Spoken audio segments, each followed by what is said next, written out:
Hey. Well, we're going to give everybody a chance here because, it's popping in here. We'll give everybody a chance and see if anybody pops in because, ScrewTube. We got Phil Too Cool. A delay. Yeah, Phil Too Cool. K Munin, of course. K Munin is here. Hey, K Munin. My Flock. They may not can see us yet. Yeah, because, there is a delay with YouTube with how they operate. Yeah. They like to run ads over everything, and then people got to wait for an opportunity to click that ad off. But for the benefit of those who are going to watch the rebroadcast, they can see us prattle on. Yeah, we'll say hey to everyone. That's the way it goes, and here everybody comes. And again, of course, hello to My Flock and K Munin and Phil Too Cool and everybody else. Whether you've chimed in yet or not, of course, this is Open by Chance. It's David and the lovely Miss Lady Pop Hunter here, LPH. In Open by Chance, we have a guest tonight, and we'll get to that in a moment. That is Chance, obviously, and Chance you can find on the Nostalgic Podblast or at the Nostalgic Podblast on YouTube. As well as fistfulofradio.com, where he podcasts out of Atlanta nostalgic genre on the weekends. Yeah, and he is a local actor in the Atlanta area. Yeah, he's been on a couple of episodes of The Walking Dead. He's a walker. He had one of the posters from the show. Yes, him dressed up as one of the walkers. Walker. Didn't you say you were the guy in the revolving door?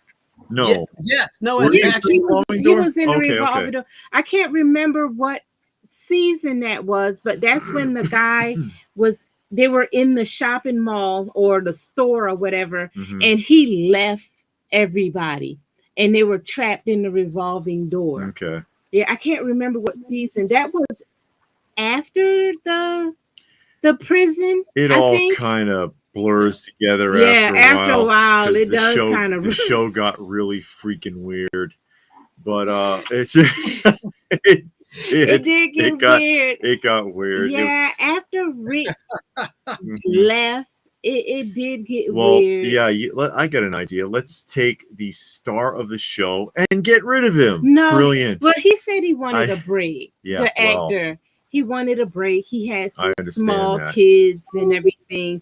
And he wanted to be home with the kids. And we're talking about everything else. I know everything else but Chance. Chance can go ahead and perhaps to the audience tell, if I haven't already, introduce yourself. We'll make you be. Tell us about who you are. Well, as you said, I'm Chance Bartels of the Nostalgic Podblast, which is a show about nostalgia. No, wait a minute. Hold on a minute. I was trying to make you big. That's the wrong one. I did the wrong thing. I'm sorry. We're going to just leave it right here. Okay, that's fine. You don't need to see me. My face is big enough. It's all good. Okay. But no, I mean, I've always been into comic books and things. I'm a big Marvel comic book collector. I know you all are both comic book people, and you're all things pop culture. So we're kind of like brothers and sisters in that regard. But I did some acting on The Walking Dead. Got shot by Merle in season 1, episode 2, Guts. Solo in his scope, and he was on some drug. We're not told what. We see a vial of some substance, and he's just mowing down zombies. And I'm one of the ones that he killed. But mainly, my show is just about the things that we care about. A lot of things from the past, but also present movies and stuff like that. But the Nostalgic Podblast on YouTube and Apple and everywhere. Just Google the Nostalgic Podblast, and it's a professionally produced show. I come from background Cumulus Media, and I'm glad we met. I met you at the Marietta Records show, and nice people. I've always loved your channel too. Oh, thank you. We appreciate that. We try. Much. We just like to, like yourself, obviously. We enjoy the hobbies, and we just want to share it with like-minded people. And just share the love, as it were, enjoy it. And of course we do the toys and the comics and vinyl records and vintage TV or whatever. Yeah. Whatever brings you back and brings you to a simpler time, because the world is really, really complicated. And, actually it's not the world. The world and life, it's not that bad. but there are people in it that make it complicated, and we try not to bring that in here. You know, a little bit of a safe space. Superman has his Fortress of Solitude, and everybody should have that, even if it's a closet. I see people's collections, and it's like all I have is a walk-in closet. Good. Yeah. You know, you got shut the door behind you. What I like about your shows is, like, if you can't make it to a convention, you feel like you're there. If you watch your wraparound video, because you shoot video there, and then I love you show. What the best part is when you show off what you found at each convention. Yeah. When you flash forward from the convention to your home, I love that. It's awesome. Thank you so much. Yeah, we try to expand on those video tours as much as possible, because we watch the video tours. It's like, oh, this will be really interesting, and it's like 4 minutes long.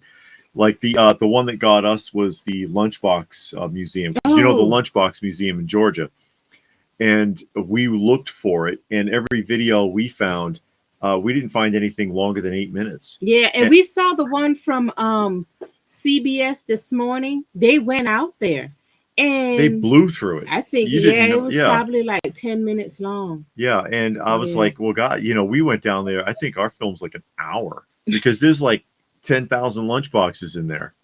But, just try to share as much of it as we can. Yeah. No, I did that. I wanted to show you some of my stuff. There's some of my comic book boxes, long boxes, and that's kind of in a nutshell what I'm all about. Classic Star Trek. I collect toys, comics, record albums, just like you folks. You find people that open by chance.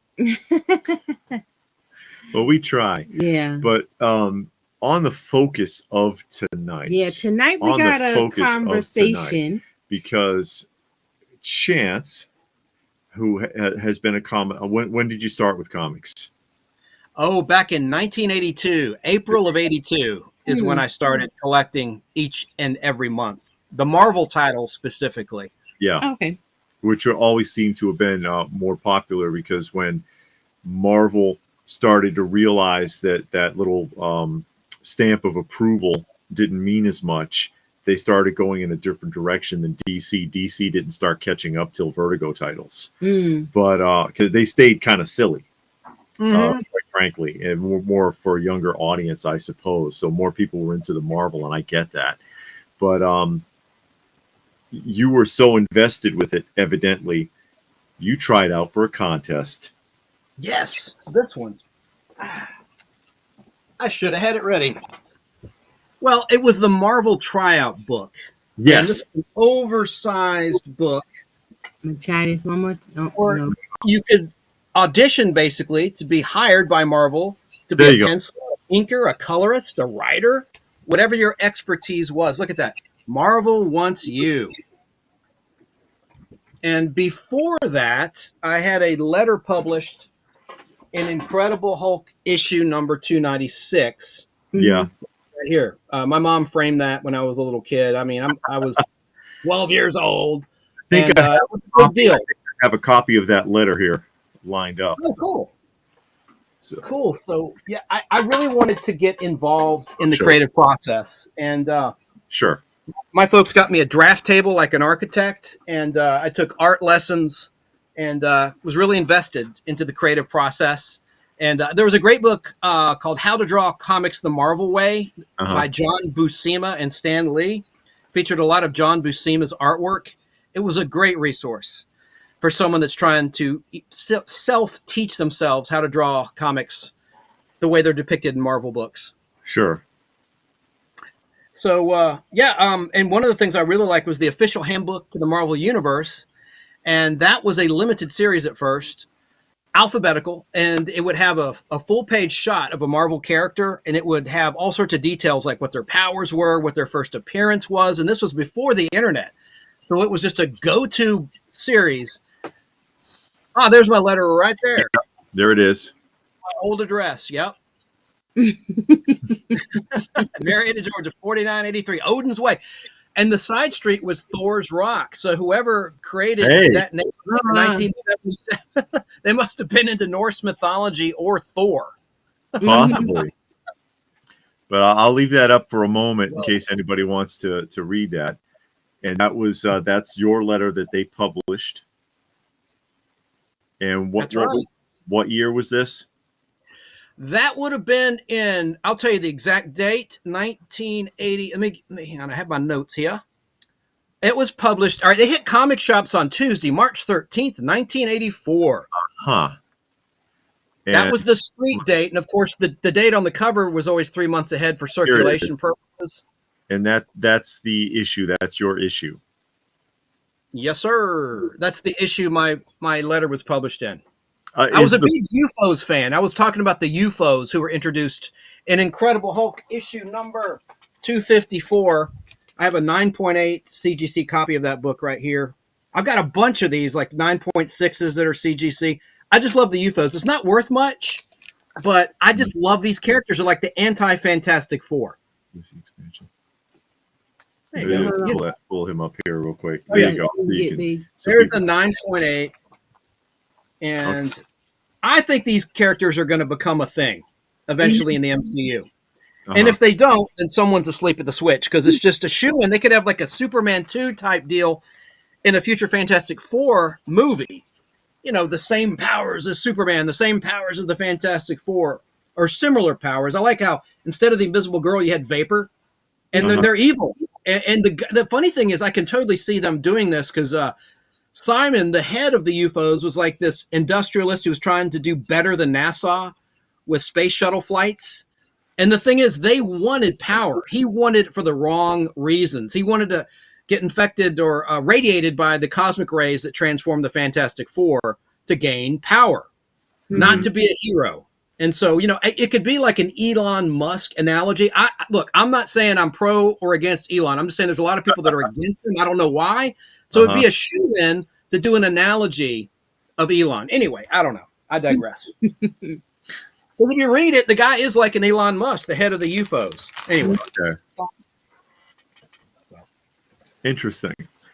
So I love the UFOs. So I wrote a letter about the UFOs. I was saying there needs to be a UFOs limited series. Marvel, could you do that? Because I was responding to issue 293. And at that time, the Incredible Hulk was controlled by Bruce Banner's intelligence, which is something they've done in the MCU eventually. You know, he was in charge, but he was starting to lose control. And so I could totally predict, even as like a 12 and 13-year-old, that the Hulk was going to lose control again.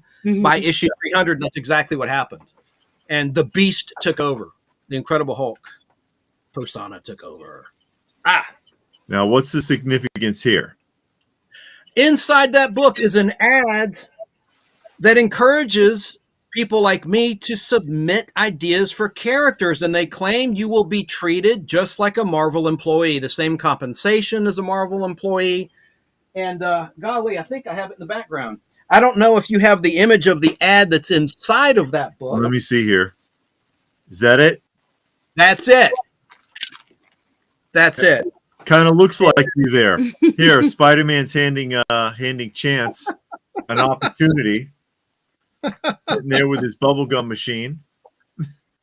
No, actually, that's supposed to be Jim Shooter, but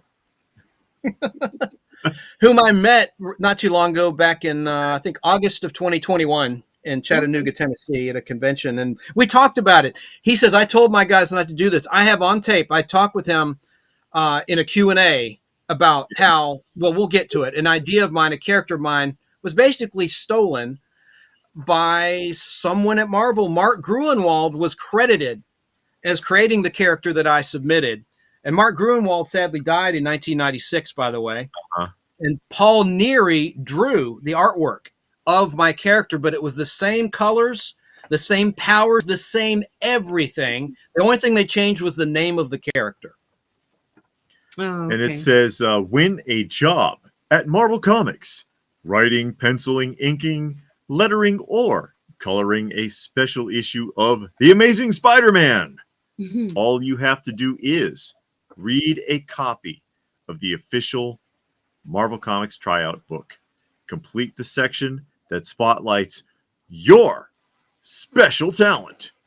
And of course, let me back up. There's the tryout book again. Beautiful. Yeah, which I guess you ordered. Definitely. That's not the actual copy. That's at my parents' house in storage, but that's one I got after the fact. But that is the book. Yes, that is the book that they were shilling back then. And for 1983, that ain't cheap. No. $1.25. $12.95. Oh, 12. Okay. That's like a modern comic. Modern comics don't cost $12. Yeah, well, it feels like it. Some of them are up there like $9.99 and such. It's crazy. So you had to buy this?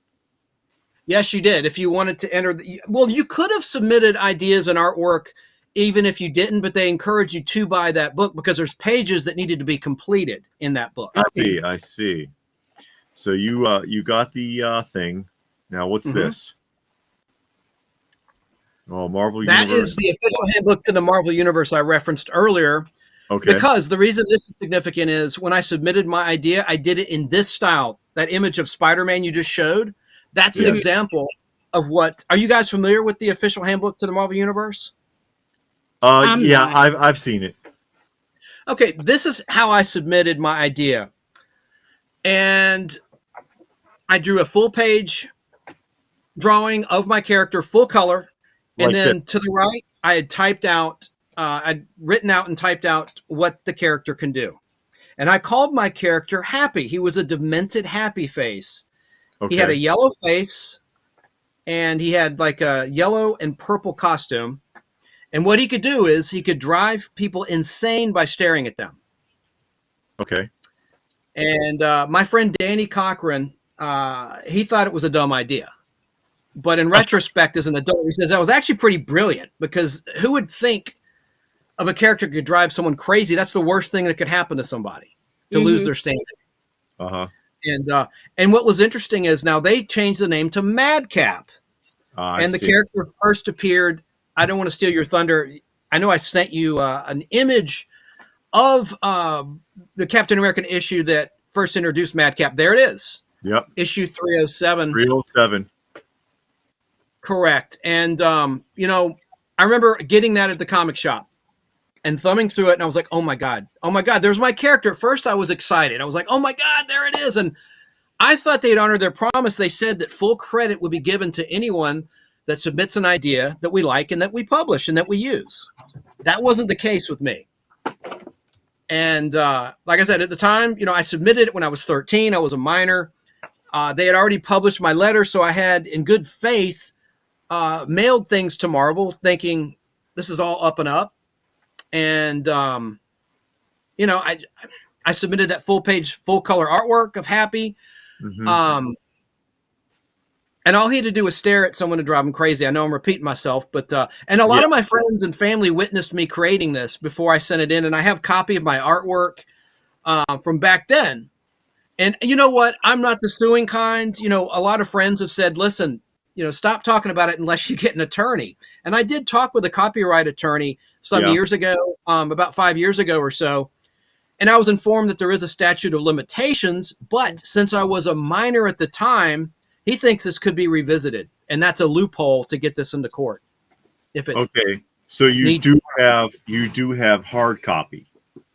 Yes, I don't have the actual. I wish I'd made a photocopy. So there were photocopy machines back in 1984. I wish I'd made a copy of the actual submission, but I have artwork from back then of my creation, and I have witnesses: Jeff Logan, Danny Cochran, Scott Holcomb, who I'm not in contact with anymore. But Danny, we've done a video before on my YouTube channel, Chance Acting Demo, and I think I put it on the Nostalgic Pod Blast as well, where he talked about it. You know, he's very passionate. He's more fired up about this than I am. Now, when that comic book came out, Captain America 307, we showed my parents, and the attitude of my mom in particular was, you should be flattered. You know, imitation is the sincerest form of flattery. And Danny, my friend, was like, this is bullcrap. You know, there was no mention, there's no article, there's no paragraph, no nothing. You know, they took this from Chance wholesale and just changed the name. And they put a hat on him. Haven't mentioned that yet. They changed the name from Happy to Madcap, and they put a little hat on him. But here's the sneaky thing, guys. In the beginning, when he was introduced in Captain America 307, he needed a gun to drive someone insane. Then when he returned just 2 issues later in Captain America 309, and I think I may have sent you artwork panel of this we can show later in the show. Mm-hmm.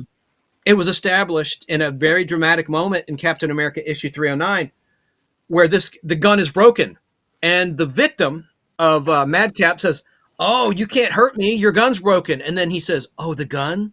I don't need the gun." So they slowly used everything that I'd submitted to them about what Madcap can do, or Happy as I called him, and then snuck it in his second appearance, the fact that he just looks at someone can drive him crazy. Which is what's happening in this panel. Yeah. I imagine. That's it. That's it. And anyone that's watching on a television on your fine YouTube channel, Open by Chance Toys, you can probably read the dialogue. It might be small if you're watching on a phone, but that's what I'm describing. And he looked exact. It was a full page drawing, full color art. And look, and he lost the hat. See, he doesn't have the hat there. That's how he looked. He was a demented, happy face with jagged eyes and a jagged mouth. I mean, wholesale, man. So, do I still sound bitter? I hope I don't, but I'm a little miffed because now you're seeing merchandising and Madcap has had a comeback, and he's been fighting Deadpool in the comics. And my friend Danny says, dude, if Madcap Happy shows up in like Deadpool 5, you got to do something. And anytime Danny's in a Walmart and he sees Madcap on a coffee mug, he texts me the picture and he gets me all riled up because I'm a pretty chill guy. But Danny, he is Danny Cochran. He is so fired up about this, and he is one of my eyewitnesses, character witnesses, eyewitnesses that can attest that this was definitely my creation, 155%. 155? That's up there. What Danny likes to say is, he came up with this. He says Stan Lee would have been horrified because he always had the credo, with great power comes great responsibility. Yeah. So how do you justify taking an idea from a kid and a loyal Marvel fan? I don't know. Ask Kirby's family. What's that? I said, ask Kirby's family. Oh! Because they've been fighting about that stuff for years. Oh, yeah. And Ditko as well, I think. The Ditko estate, if I'm not mistaken. Steve Ditko. Yeah. He left Marvel, for not getting proper credit in his mind. He left Marvel back in 1966. Left the Amazing Spider-Man and Doctor Strange Tales. Rumor has it that that's part of the reason why Marvel keeps altering characters so much. So instead of Namor, you've got Namor, and they, so that they don't have to pay credits to the families of the people that actually created some of these characters, and that they're kind of people are getting really nervous about the upcoming Silver Surfer. Because it's like, okay, we're going to switch Silver Surfer around, and people are like, and I've seen a lot of the arguments, oh, well, you don't know your Marvel history because there's already been a female Silver Surfer. Yeah, in 2012 for 3 issues. Yeah, that's not the Silver Surfer. That's like a what if incarnation that's recent. But, I digress. If they use, if they alter Silver Surfer enough, they don't have to credit Silver Surfer or the people who actually own the rights to it. And that's part of it. But this is your bullpen bulletins. Now, where is this from? This is from the Incredible Hulk issue number 316. Yeah. And this would have been published in November 1985, announcing the winner of the official Marvel Comics tryout contest. And let me guess, your name's not in here. No. Mark, Mark Bagley. He's a big-time comic book artist. He won for Penciler. Oh, wow. And he was in Marietta, Florida at the time. Doug Hazelwood won the inker spot from Victoria, Texas. Robin Riggs won the title of letterer. And Robin was in the UK. I don't know if that was a male or female. That name could go either way. But Robin Riggs was in East Sussex, United Kingdom. And then P. Jeannie Pasda of Bethlehem, Pennsylvania, won the colorist position. And what the thing is, they say, hey, you may not have won, but you can still send in ideas. I see that, and that's in like what, the third paragraph there. Yeah. Right. Can you still try out? Of course you can. The Yeah. contest is over, but Marvel has always welcomed submissions. Wink, wink, nudge, nudge. They, you gotta wonder, because people must submit things, or even back then, submit ideas constantly to writing ideas or alterations or character ideas, especially. And I remember, who is it? Larson. Isn't Larson the guy who does Savage Dragon? I think so. Yeah, he ran a contest like that in the '90s out Right. of his comic. Like, hey, you know, send in your character ideas, and the best one will fight the Savage Dragon. But how many free ideas do you think he was handed? Not saying anything against Larson, but if he wanted to go in that direction, hey, it tons of stuff, and most of it with no way to prove where it came from. Do you think? Do you think that's a phishing scheme in some instances? It could be. It could be. That's very probable, because most people, they might not notice, or they might feel helpless, or like, I mean, you were a kid. What were you going to do? You know, That's it. That's it. and or if it does turn into something, then they can double back and acknowledge if it's a small thing, and if it's a big thing, there's always a settlement if there's enough money to go around, and they can correct it then. So I wouldn't be surprised if you know, that's a plausible concept, that they could do that just to get ideas and then just do whatever with it afterwards. Not just with characters, but also with plots and storylines. Oh yeah. Hey, someone texted me and said I'm backwards. I don't care that I'm backwards. It doesn't matter to me. I don't know what that's all about, but oh well.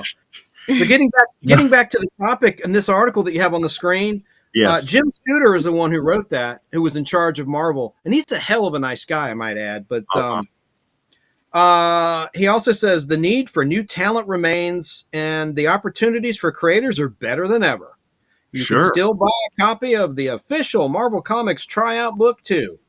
It can help you polish up your comic skills and prepare for a career in comics, and it's the best way to submit samples, etc., etc. There's more to it, but you get the point.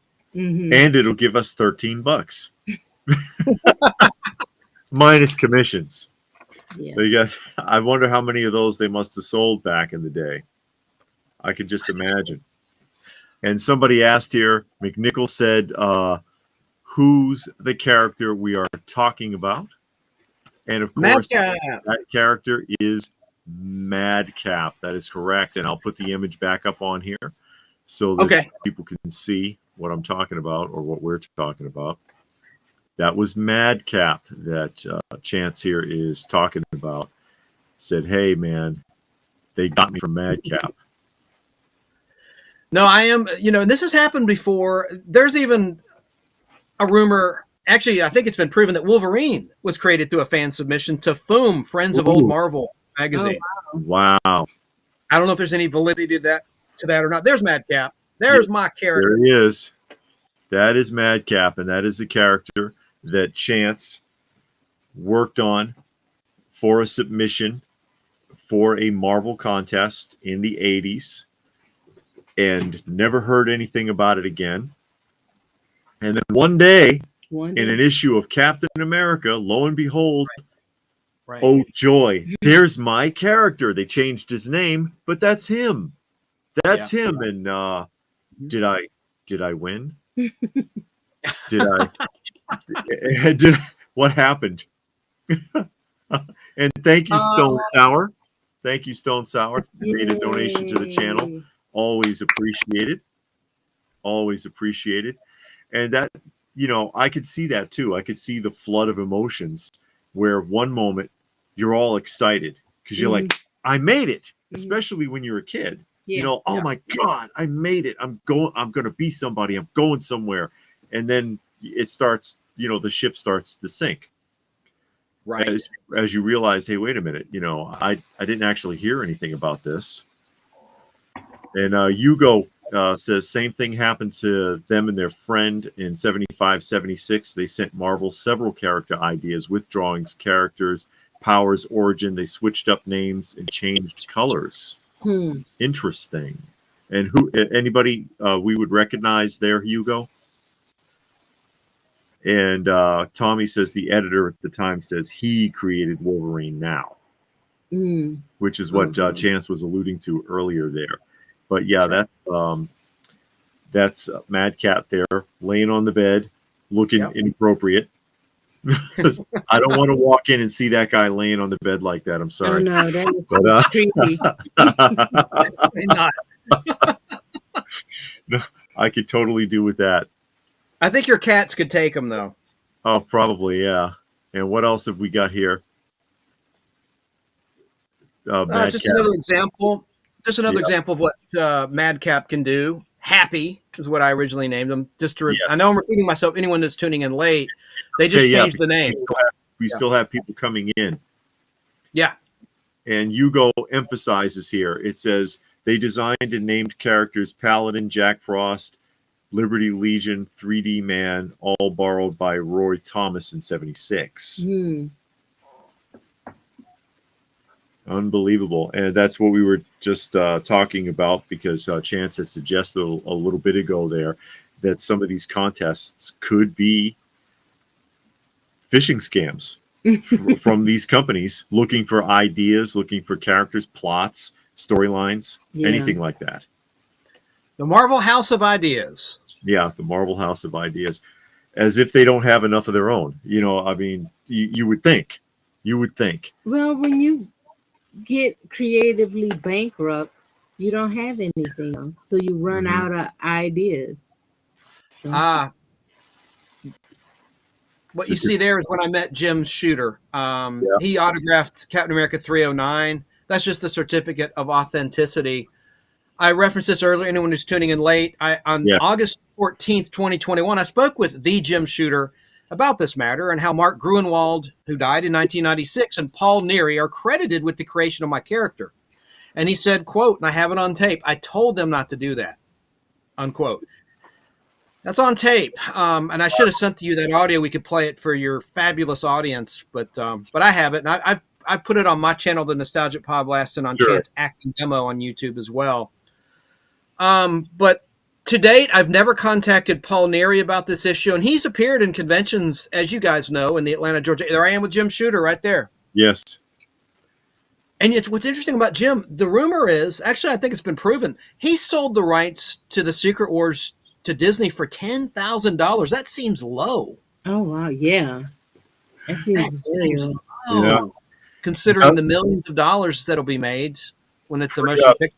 Pretty similar story with the creator of Batman and Monopoly. You know, you hear stuff like that. The guy who created the Monopoly game, I think, walked away with $300 or something. Oh my gosh! Yeah, if I'm remembering it correctly, but you hear about stuff like that every once in a while, and people, you know, they need a quick buck and they don't think it's a big deal, and they end up shooting themselves in the foot, unfortunately. Well, at that time, you don't know it's going to be something. Of course. So most things, you take what you get. You know, like, okay, I came up with this idea. Somebody wants to give me $300. Yeah, I need the money. Yeah. You know, I got to put some bread on the table. I get it. And most things, truthfully, don't pan out. Yeah. So you $300 is a lot because it might not take off. You sell an idea and it ends up collecting dust, and who cares? Yeah. But sometimes it takes off. Something takes off. Yeah. May I address a comment from Tommy Fletcher? Let me see. There it is. I'll put it up. Is that it? Yes. That is correct, but in this case, they promised you'd be treated just like an employee of Marvel Comics. It was right there in print. Yeah. In the ads, in the bullpen bulletins, everything. That's the distinction here. Okay.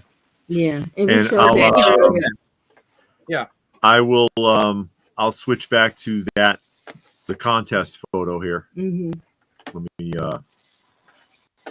switch that off. Find the contest photo again, so that people can see that. Is it this one? And while you're doing that, I'll just say it was flattering, and at the time it wasn't as big a deal as it is now, because who could predict streaming shows on Disney Plus, multi-billion-dollar profits at the box office? Yeah. And yeah, so that is the style of my submission. I did it just like that with my character, but the ad shows a drawing of Jim Shooter promising that you will be treated just like a Marvel employee. You will be compensated. Find it here. And that's what I was reacting to when I submitted when I was 13 years old. There it is. That's I don't know if you can see that, Tommy, but that's the difference. This was part of a promotion they had in the 1980s when I was a kid. So, and my character was definitely stolen. And I hate to hear that there's people in the chat talking about it happening decades ago, even before the 1980s. I mean, I hate that. Just talk about disillusionment. I mean, I'm a total Marvel fan. I'm not trying to sound bitter or negative, but I was ripped off. That's just a fact. And that's the last paragraph here, and I'll read it off because I can see it better. It says, each creator will receive our standard rates, benefits, and incentives. You'll be treated just like the other professional creators whose work appears in Marvel Comics. So what are you waiting for? Your future at Marvel superstar awaits. Your future as a Marvel superstar, that is, awaits. And I trusted them. I mean, I have a history of sending in letters that were published just before I sent in my character idea. So anyway, what can you do? Look, that was a long time ago, granted, Absolutely. but now you're seeing Madcap have this resurgence in comic books. So yeah, there's my letter right there. Yep. Published in Hulk 296. And Robert has a point there. He says you'll be treated like a Marvel employee. They'll do you dirty. And what is that guy's name? I'm trying to. Is it JJ? Help me out here. Artist of Fool Killer. JJ Birch. The 90s Food Killer. JJ Birch. Right.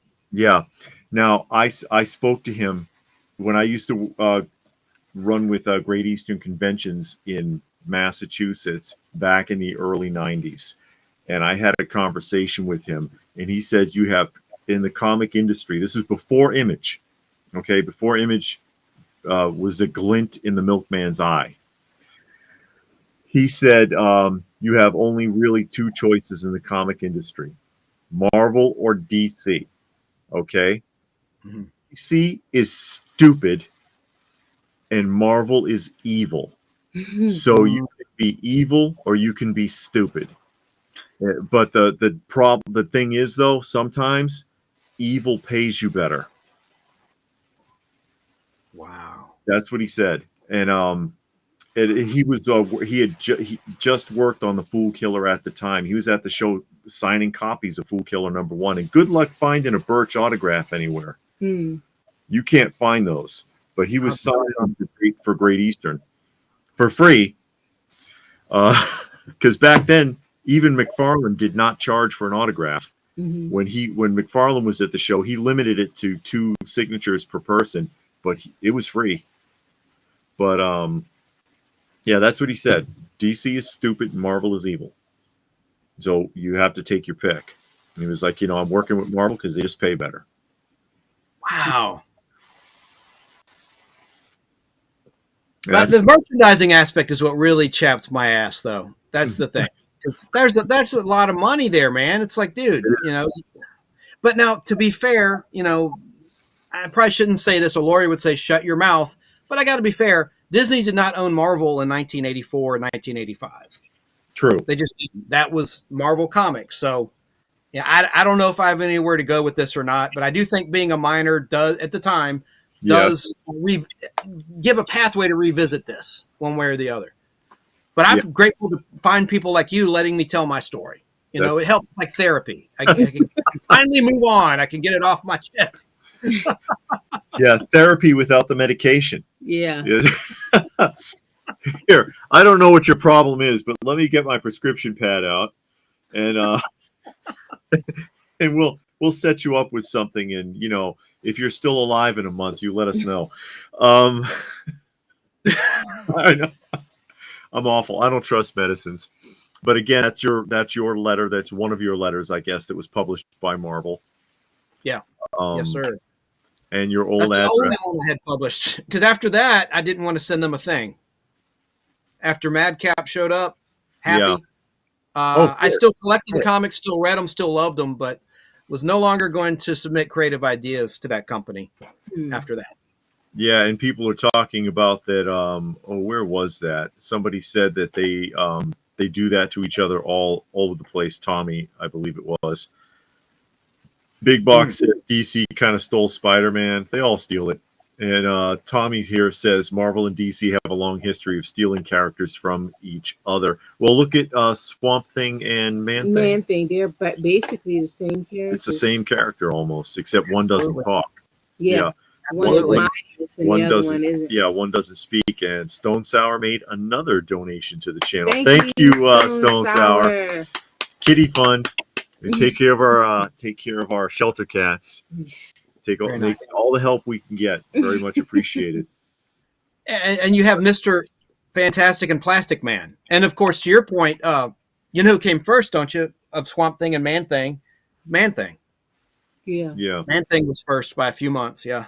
And then there was a DC prototype of I have who was it? The Stranger?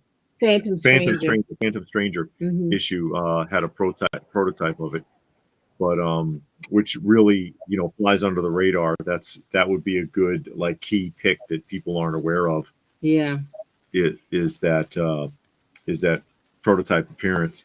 But those two creators knew each other, and so whoever's idea it really was, you'll never get the truth out of it. It's like asking a professional wrestler to recount something that happened.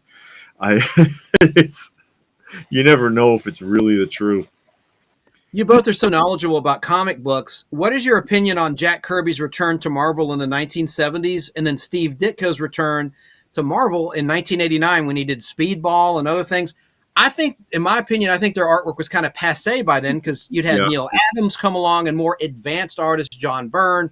And I loved them. I mean, no disrespect. I just think it just wasn't the same. I think things had evolved a little bit. They get older and they can't quite do it the same anymore, and I think we got a taste of that with Frank Miller with that Wolverine cover recently that they and it looks absolutely ghastly.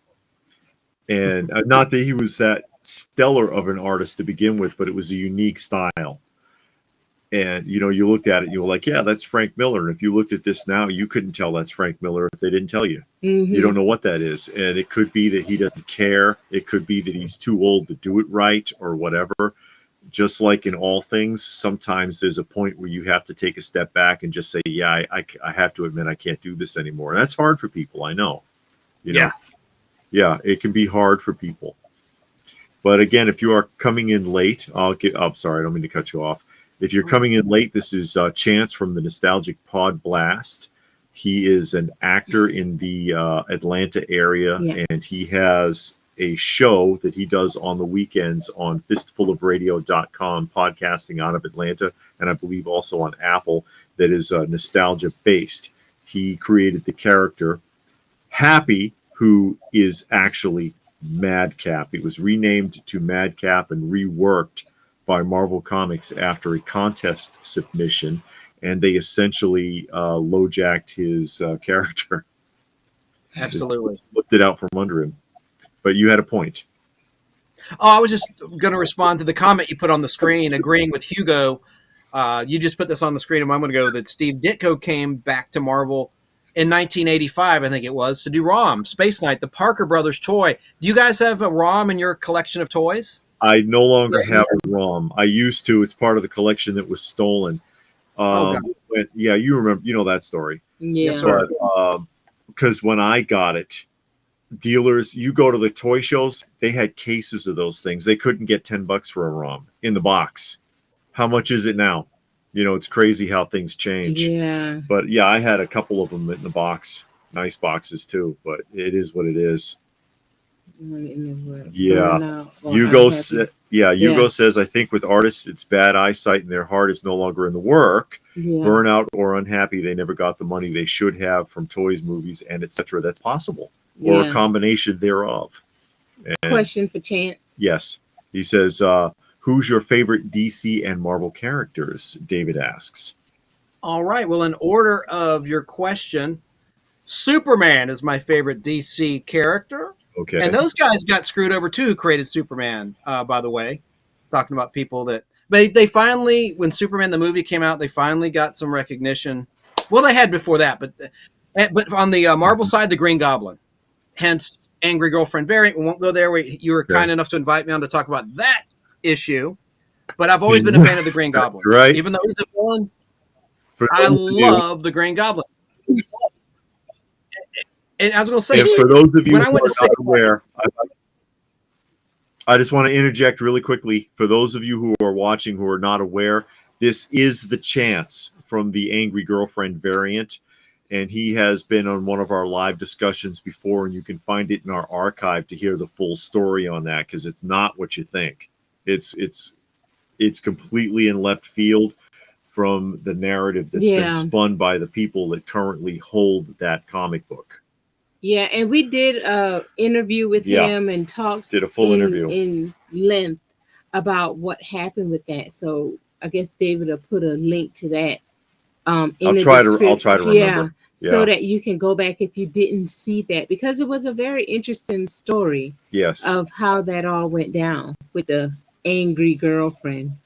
Yeah, so-called Angry Girlfriend variant, or vindictive teenage girl variant would probably be a more accurate description.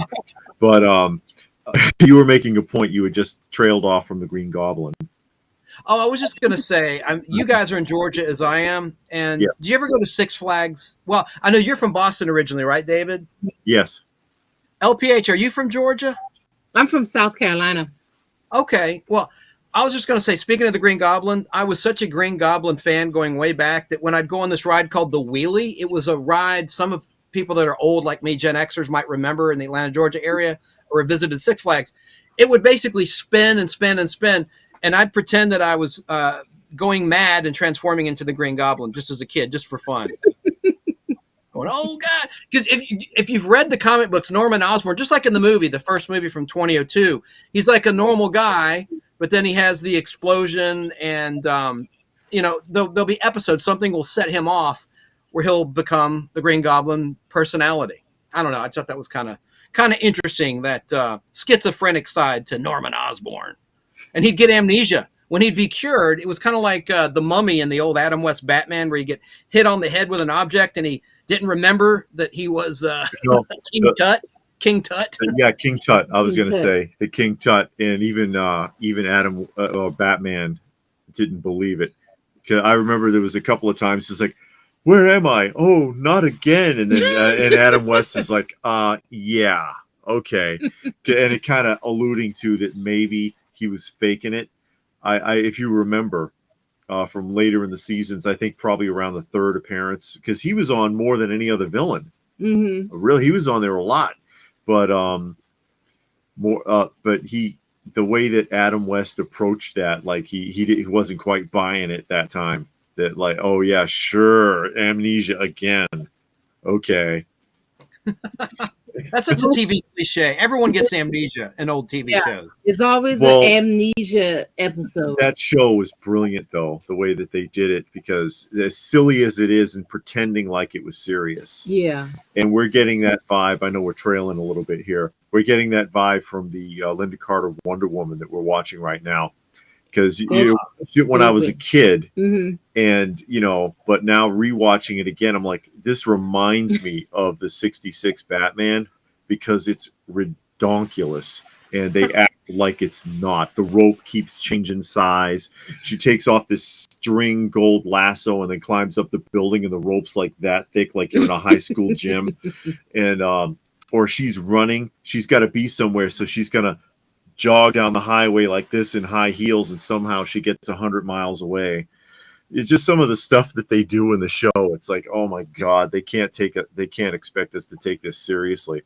And then how Steve Trevor's always insulting her too. Yeah. Oh, I hope you realize you can't possibly enter a beauty contest. Only really gorgeous women would apply for something like that. But no, Diana.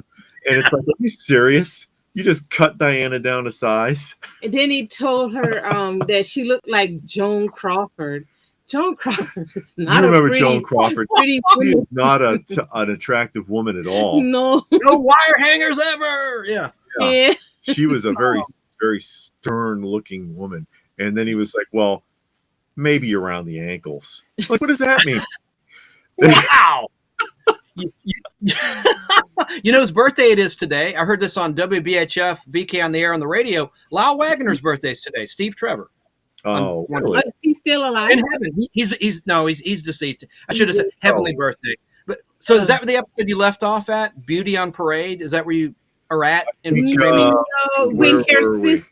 her sister just showed up as if we saw the first of the two-parter. The really feminine mystique. It introduced Deborah Winger. Yeah, her really dopey sister. Yeah. Doesn't know her left from her right. It's pathetic. She comes back, spoiler alert, later on in the show. Oh, okay. Oh, of course. Okay.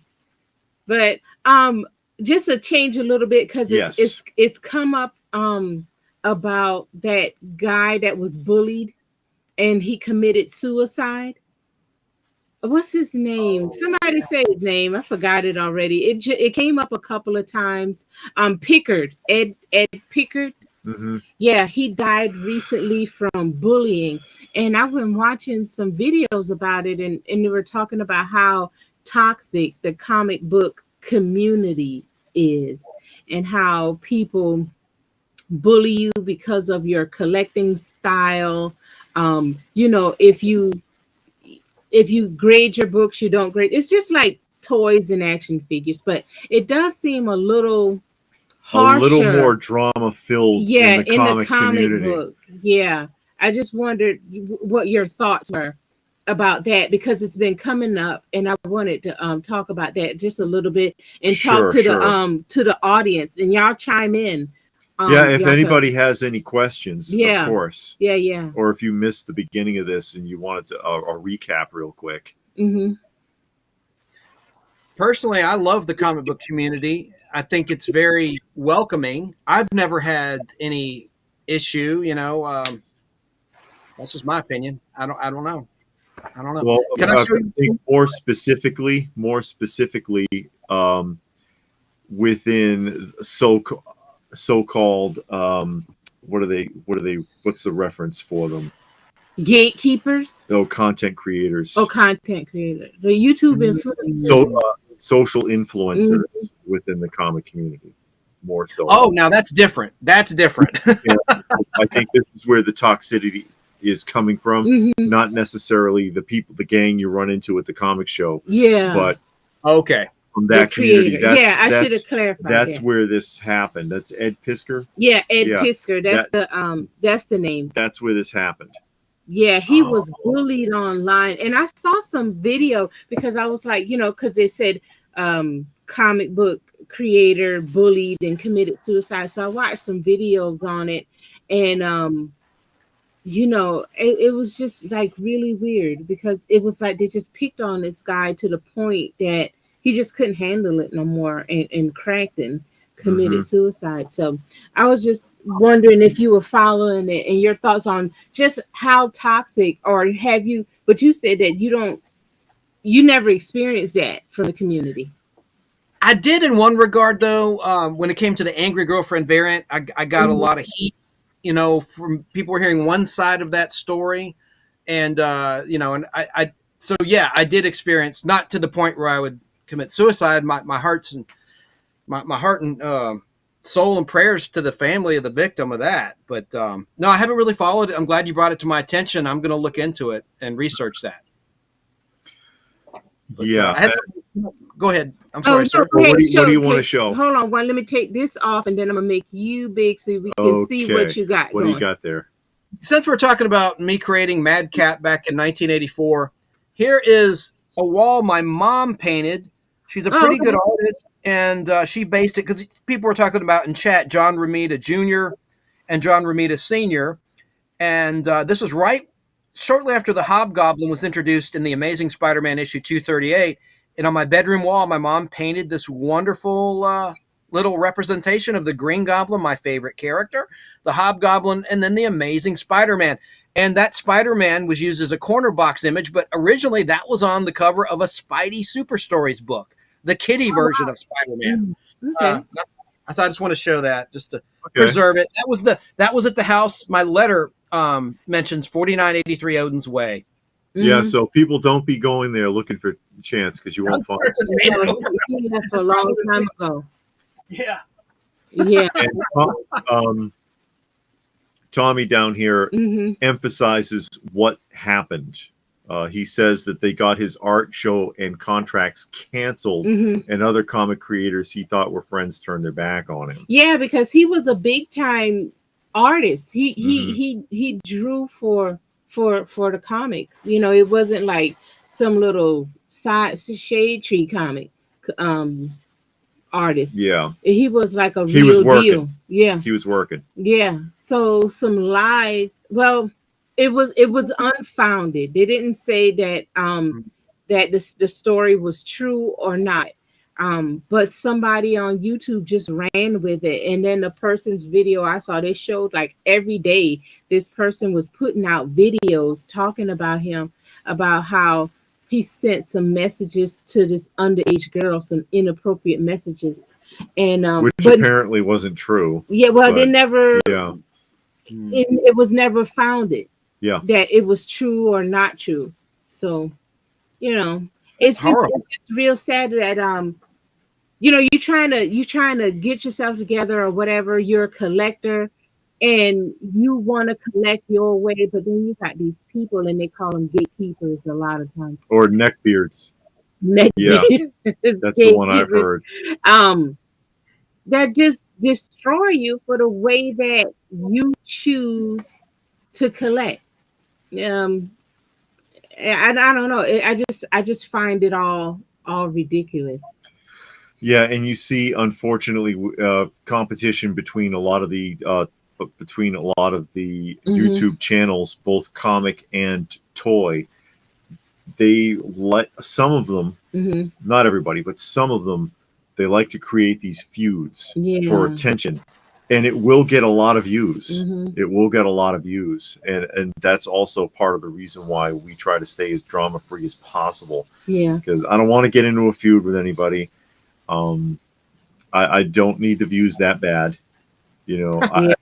You know what I mean? Because more views means revenue, obviously, and so they're like, oh yeah, if I talk bad on somebody, I'll get 50,000 views, and then we'll keep this going back and forth. And not all money is good money, you know. Yeah, and then you put all of this clickbait, thumbnails and words on your video just so people can click on it, and it's just, I don't know, it's just it's enough drama in life without you creating it in a space that's supposed to be fun and enjoyable, and you meet people that you can share your thoughts and ideas with, share your collections, and oh, I have this, did you read that? Now we can talk about this together. We can talk about records, we could talk about movies, TV shows, anything, but you always got people to come in and just destroy it. Yeah, well, so many people try. I hate clickbait. Yeah. And they get a lot of negative comments too, and it just, they feed off it. And I rarely get anybody say anything negative. If they do, it's usually something stupid like your display sucks because you don't have any Deltops. Buy me some. Yeah, go buy how it. expensive that crap is. I'm fine right where I am. Thank you. Yeah. You remember that comment? Yeah. Yeah. It said that the room is too dark. I can't watch. Oh well, then don't watch. Shut it off. Go watch something else. Go look at your own collection. It's in a tote in the garage. If they even have one. And you criticized by people that don't even have a channel. You make a video. Yeah. But anyway, Yeah. anyways, we're talking about my lighting being crappy. No, your lighting is fine. We can see you fine. Yeah. But anyway. All right. But anyways, again, this is Chance from the Nostalgic Pod Blast or at the Nostalgic Pod Blast on YouTube. You can find him there. And he does do, for those of you who are tuning in late, he does do podcasting on fistfulofradio.com, where you can find him on the weekends talking about many different things nostalgic. Yeah. Many nostalgia like topics. Yeah, stuff. different topics. Yeah. No drama. So I feature real interviews, that are archived. And I've had some real guests on, like Heather Thomas from The Fall Guy. Hey, that new movie, I was skeptical of that, but it actually looks pretty good. I saw an interview on the Tonight Show. Oh, what's that? What movie is that? The Fall Guy, based on the Lee Major show, comes out May 3rd, and Ryan I thought that they were gonna redo that. Okay. Ryan was on the Tonight Show, and he did one of his own stunts where he does like this huge fall from cables, and I thought, and the director's a real stuntman, so that's a good sign, because usually these reboots suck. They're usually not very good, but now I'm starting to think it might be decent. I'm a big fan of that old show, but again, I'm digressing here. We're talking about comic books. Majors was started as a stuntman, didn't he? Because I remember he got his head chopped off in a Joan Crawford. You talked about her earlier. Joan Crawford movie called Straight Jacket, and then he started in Big Valley, which is a Western show in the 1960s, and then of course Owen Marshall, Counselor at Law, and then the $6 Million Man, and the Fall Guy, and then a lot of other things after that. Because I remember reading a book of his in the 80s, and he was talking about how they'd mess with him on the set of the $6 Million Man, like he's supposed to kick a door in, but the coordinator would neglect to remove the pegs from the door, and he says, and I'd kick it and I'd be jarred up to my teeth, and they'd all laugh at me because he'd do a lot of his own stuff on the show. So I was wondering if he was a professional stuntman at some point. Oh, you're too kind, Esmeralda. And again, what the main topic of tonight was, for those of you who might have tuned in late, and you can gather from the description and the title, is that Chance is the originator of the concept of the character Madcap, who he had named Happy, and they renamed it and they gave him a little hat. And so we'll put a hat on it and Chance won't know it was his character. That's what it is. It's a disguise. Yeah. It's kind of like this disguises that you'd see in a cartoon, or like what's his name? Clark Kent with the glasses. Oh yeah, those silly glasses. Well, Linda Carter does the same thing. She put on the glasses and her little navy. She spins around and changes, and then you can't tell.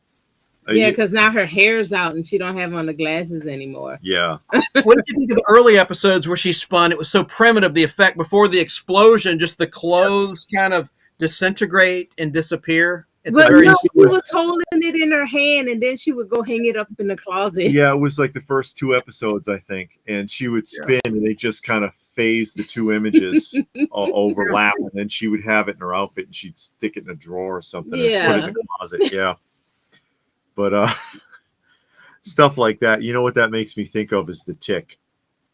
Oh yeah, the original Tick show, not the remake, but the original live-action Tick.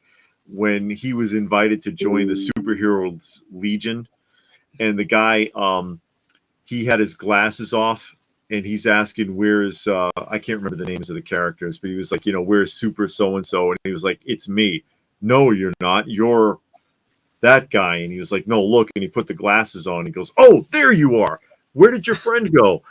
And he's like, no, see? And he was like, where did Super Guy go? Oh my God. Because the tick's got an IQ of like 50. But it's hilarious. I got to show you that this is a Wonder Woman episode on 16 millimeter film. Here's how cheap Warner Brothers was when it comes to the DVD and Blu-ray releases. They had like a little trailer, a nice little 1 minute, 30-second trailer before the opening credits in season 2, specifically the first 2 months. Mm-hmm. And on the DVDs, it's missing. It was on the Columbia House VHS releases. It's on my films, but it's not on the DVDs. And they said when the Blu-rays were released, they've been digitally remastered. They were the same prints as the DVDs because there was a mess up in the opening credits where instead of showing red, white, and blue when the star comes on, you'll see when you get to season 2, it's red, white, and black, which I thought was weird. And that was on the 2005 DVD release. And I thought, is that supposed to be a statement about George W. Bush at the time? Or what, what was that red, white, and black? Because it was always red, white, and blue.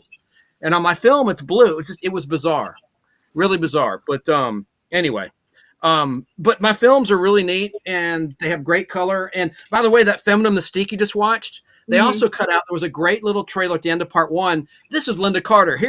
Stay tuned for some exciting scenes for the conclusion of the Feminine Mystique. And they showed scenes that were like different takes than in the actual aired version. And why did they cut that from the Blu-ray and DVD? It just irks me. I'm so grateful for my film prints. All of the 2-parters in the recaps, are you streaming it or are you watching on DVD or Blu-ray? How are you watching one? On DVD. Yeah, they didn't show any of the recaps. So when you watch part 2, there was always a recap. They cut that out as well. I don't know why they did that. It must have been they'd produce less discs overall. If you do the math, and I don't know what the logic was, but they did. They cut all that stuff out, and that's what collectors want. The original stuff, the original. That's the same trouble that that the studios had when they released Tom and Jerry in box sets, and they had altered the voice of the house mother. Yeah, because you remember the original Thomas, and it was the black lady's house, right? And they said, "Oh, well, her voice sounds too stereotypical." So they altered it, and they got so many complaints they had to reformat a disc and mail it to everybody who complained because it was like thousands upon thousands of people bitching about it. Because that's what you remember. That's what you remember. So that's what you expect to hear. And so what if her voice sounded like that? It's people sound like that. They weren't making fun of her. Why would they do that? Afraid they'll be sued or something? I mean, I don't get it. What's the thing? Correct. Yeah, because I've got the Warner Brothers box sets that were produced like 20 years ago on DVD, and in the beginning of each of the box sets, they've got Whoopi Goldberg apologizing for if you're offended by any of the stereotypes you might see in the cartoons that are coming on, and it's goodness. I know what the hell I'm watching. I don't want to see Whoopi Goldberg. Let's get to the Warner Brothers here. I mean, they were shorts from the films, from the movie theaters that were intended for adults. Yeah, they were reformatted for children's television to as filler for Saturday morning stuff, but initially they were written for adults. Adults aren't offended, not by that kind of stuff. Nothing. I know it's. Well, we've gotten disclaimer crazy too. Like they have disclaimers before the Muppet Show. Times were different then. And the same thing with the Dean Martin roast for Jackie Gleason. They played one at 2 a.m. I recorded of catchy comedy, and they have a big disclaimer. It originally aired February 1975, and they're saying these were different times. And what are they scared of? They're afraid they're going to get sued. I mean, what? I don't know. They're going to hurt somebody's little feelings. They've done it to Goonies too now. Oh, really? Goonies now has a disclaimer about inappropriate stereotypes. Well, we created a bunch of milk toast, so they all sopping wet. But anyway, we're gonna change the subject now. Yeah, we're gonna talk about comic book and toys. We're changing the subject. That's why my show's called the Nostalgic Pod Blast, because I blast off into different topics all the time. Yes. I stray away from, but you got to reel me in. So thank you for doing that, LPH. That's okay. No, it wasn't that. It's just I don't like to get off on a political socio-political. No. We don't want to divide. it does come up. It comes up. And it's okay to address it, but we don't want to get stuck there for an hour. Absolutely not. That's all. Yeah. So we reel it back in. Well, I got a question for y'all. You know, I'm a fan of your channel. Where are you in Dallas? I know you've been watching Dallas. Comic book people, just let me ask them this question, and we'll get back to the comic book talk. But we watched it Thursday.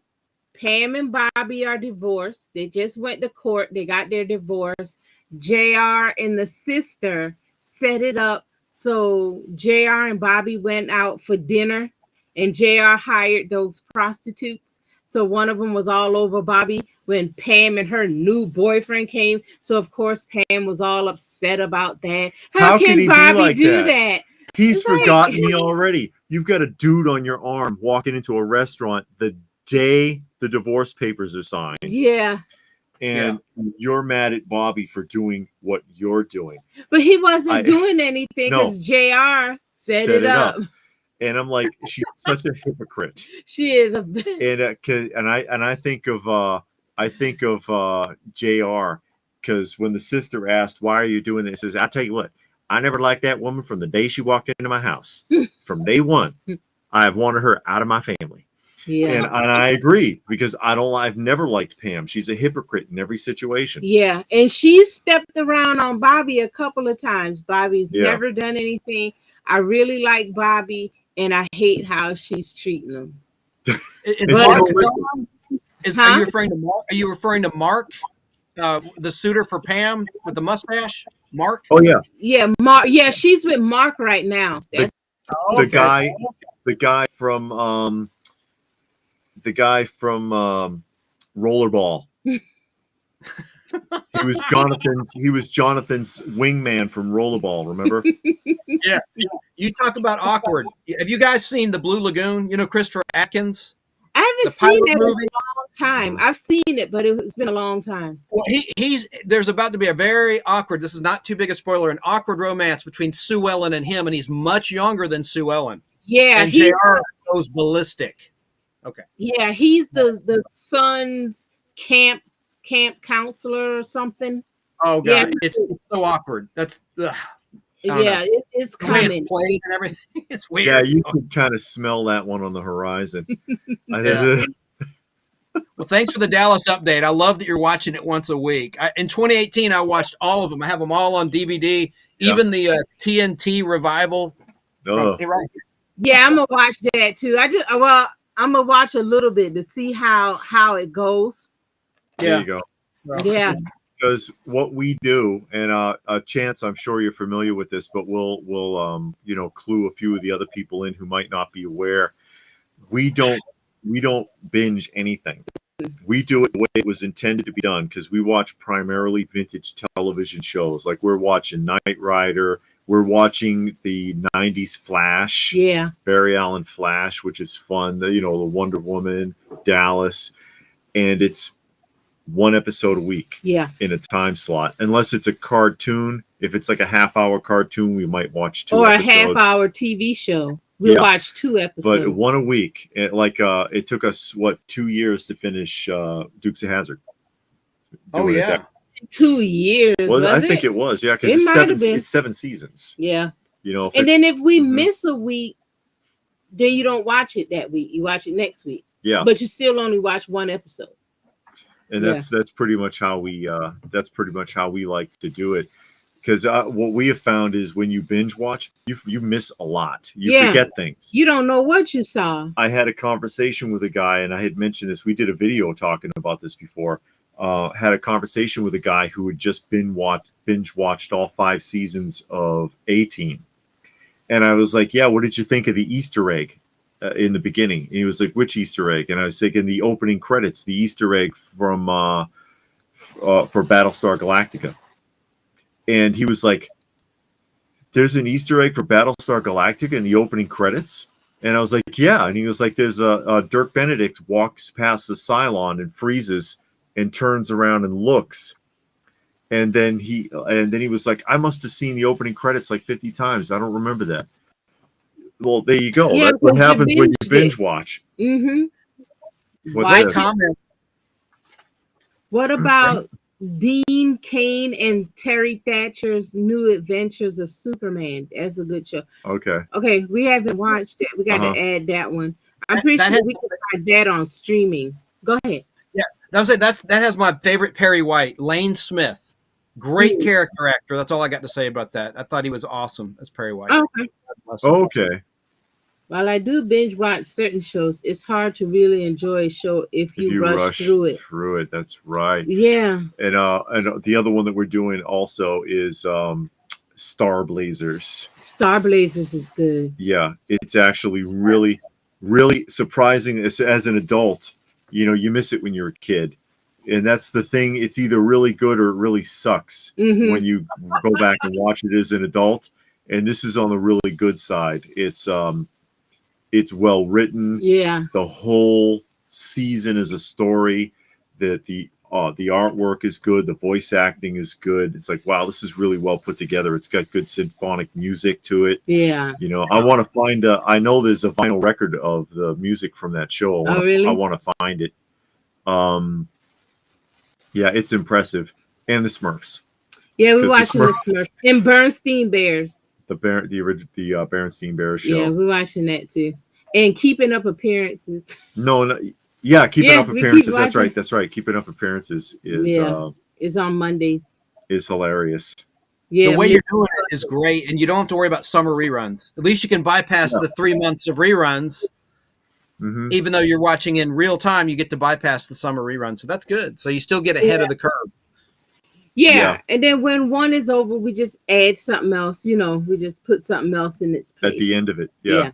But we'll watch 2 shows Monday through Friday. The weekends we'll watch like tonight we'll watch Invincible. Because we watch Invincible on Saturday. It's one of the few modern shows we watch. Yeah, we'll watch that, and we'll watch like Highway to Heaven. Yeah, I've never seen that. I have it on my DVR. I recorded a bunch of them, including the pilot, because I went through a Little House in the Prairie phase, and we watched like all 9 seasons, and then right after that, he did Highway to Heaven. So I wanted to see that, but I haven't watched it yet. Most of it is pretty good. Yeah, there's a couple of episodes where you watch it and you're like, you don't know what you're talking about. Yeah. There's a few, like the homeless guy who's looking at like 10 years in prison for stealing something that cost $3, and I'm like, that doesn't happen. Nobody's going to do that. But there's other ones that'll absolutely break your heart. No, I'm not going to spoil it. But the homeless kid living in the box in the alley with his cat. That one. That one will have you tearing up. Yeah. And it's like, in the way the kid acted through that whole episode, his acting was stellar. Yeah. And it'll break your heart. It'll break your heart because you're like, oh my God, you know, the things that he does, and he's so gentle and nice. And then he does these certain things where you're like, no, please don't. Oh no. Because he's, wow. It's so sad. And there's certain episodes like that are just really, really good. And then every once in a while you get one where you're like, what are you doing? Yeah, that's kind of stupid, and then you just gotta skip through it. But it's more good than bad. Yeah.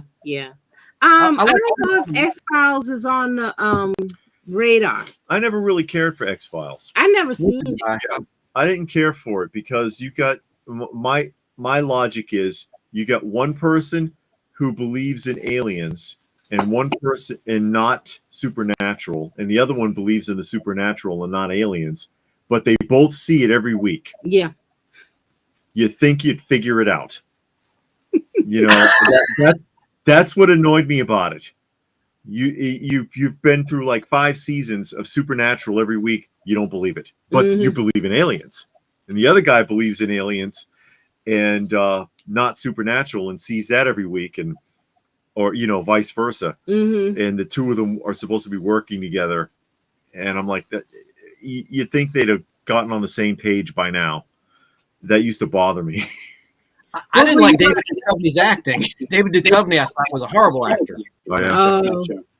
You were going to say something else before I cut you off. Yes. No, I'm sorry. I keep over talking. Forgive me. I was going to say, you watch Space 1999. What's cool is there is on YouTube a live stream 24/7 going on, started April 10th from Shout Factory, who released Space 1999 on Blu-ray.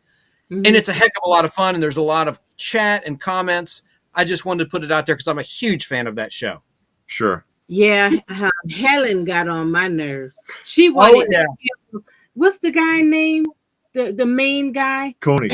She wanted to kill Koenig a couple of times. Well, she wanted to sedate Koenig because it's like you're floating through the universe in an out of control moon. You run into you run into all these weird alien entities and supernatural things every week, and Koenig is telling you something. Oh, I'm telling you that those are not people. You might remember the episode. They're not people. They're creatures.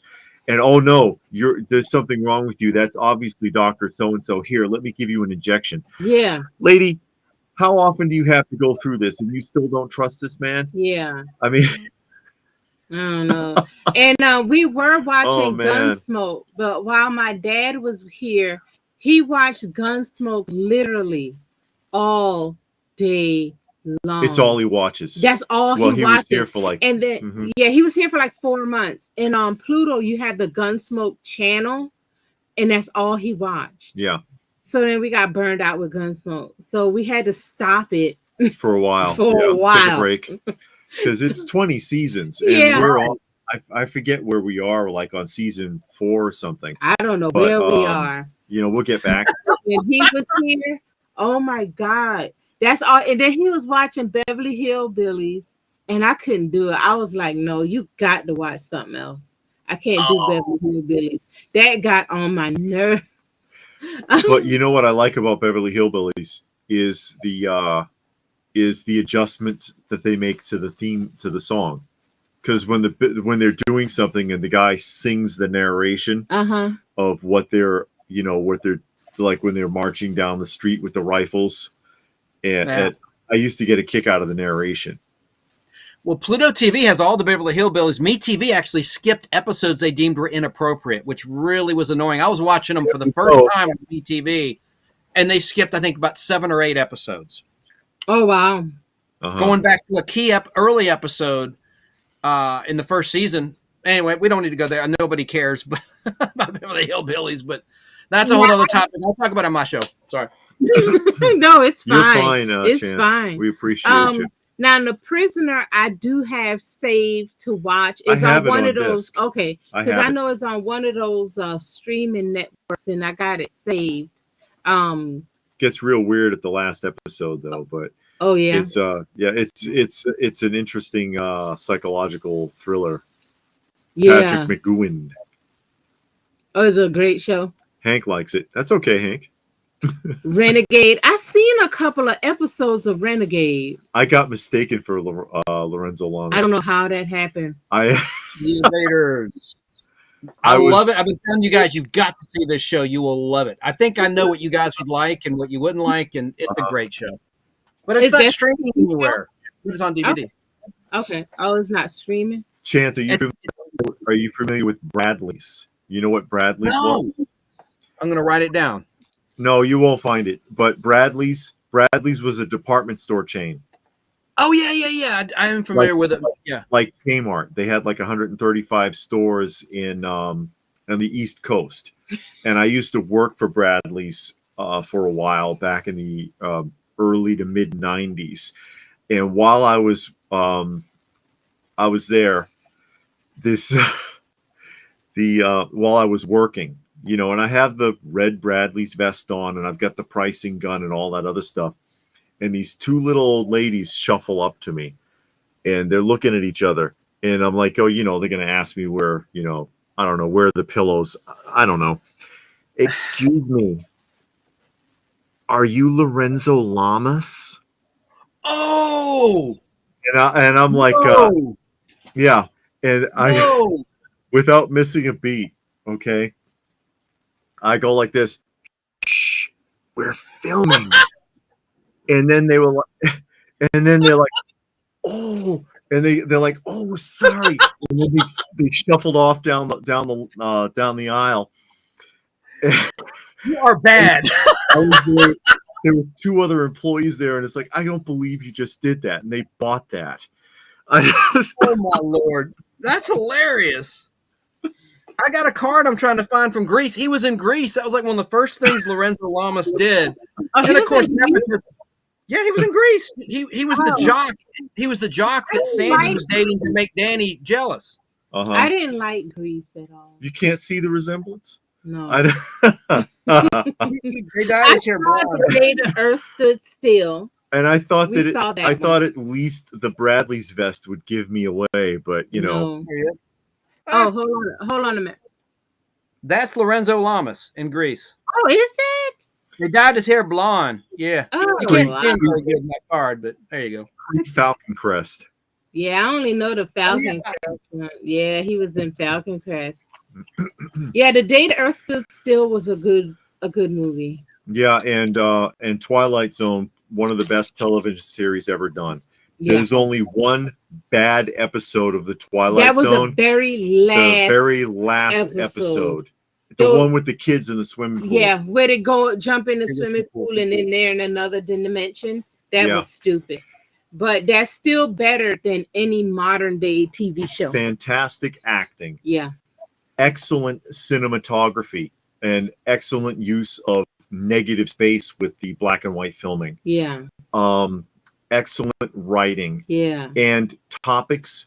And this is why every time they've ever tried to bring Twilight Zone back, they've screwed it up. The topics from the original are still relevant. So if you watch the original, you get it. You totally get where they're coming from. And so when they try to bring it back, it's like, yeah, but your Serlings was better. You know? Yeah, big box, you got to watch the original Twilight Zone every episode. Yeah. All of the episodes are relevant today. Even the bad one is still better than any of the reboots. Yeah. Yeah. Oh yeah, I got them. I love them. Yeah. And the original Outer Limits is good. We saw the remake of the Outer Limits. Hit or miss. Yeah, and the remake of the Twilight Zone. They're not horrible. You know, they're not horrible, but they weren't the original. Now, a good movie we just saw, that movie about a seance on a rainy day.